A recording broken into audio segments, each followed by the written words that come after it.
Dharmapriya financing company private limited.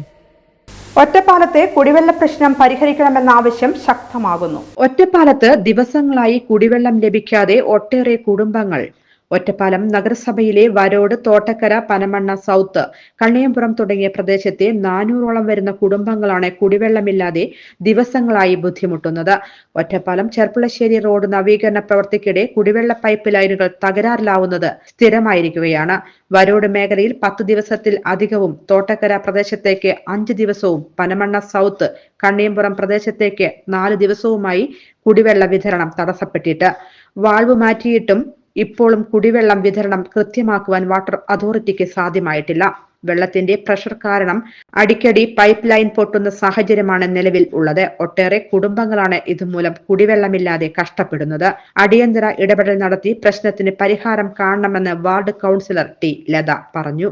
Ottapalam നഗരസഭയിലെ ഈ road, Ottapalam Cherpulassery road വികസനവുമായി ബന്ധപ്പെട്ടുകൊണ്ട് നിരവധി പ്രാവശ്യം ഈ ഭാഗത്തുള്ള പൈപ്പുകൾ പൊട്ടിക്കൊണ്ടിരിക്കുകയാണെന്ന്. ഇപ്പോൾ ഏകദേശം 18 ദിവസങ്ങളോളായി ഈ 1, 2, 3, 35, 36 എന്നീ വാർഡുകളിലേക്ക് വെള്ളം കിട്ടിയിട്ട്. വാട്ടർ അതോറിറ്റിക്കാരെ ഞങ്ങൾ പറയുകയല്ല, പക്ഷെ അവർ നല്ലോണം ശ്രദ്ധിക്കുന്നുണ്ട്. പക്ഷേ എന്നിരുന്നാലും വെള്ളത്തിൻ്റെ പ്രഷർ കാരണം പൈപ്പുകൾ നിരന്തരം പൊട്ടിക്കൊണ്ടിരിക്കുകയാണ്. അതിനുള്ള ബുദ്ധിമുട്ട് ഈ വാർഡിലെ കുടുംബങ്ങൾ അനുഭവിച്ചുകൊണ്ടിരിക്കുകയാണ്. ഏകദേശം ഒരു വാർഡിൽ 200 കുടുംബങ്ങളോളം നമ്മുടെ വാർഡുകളിൽ വെള്ളം കിട്ടാതെ ബുദ്ധിമുട്ടിയ ദിവസങ്ങളോളായി. പക്ഷേ ഇതിനൊരു പ്രതിവിധി വാട്ടർ അതോറിറ്റി കണ്ടേ പറ്റൂ എന്നാണ് ഞങ്ങൾ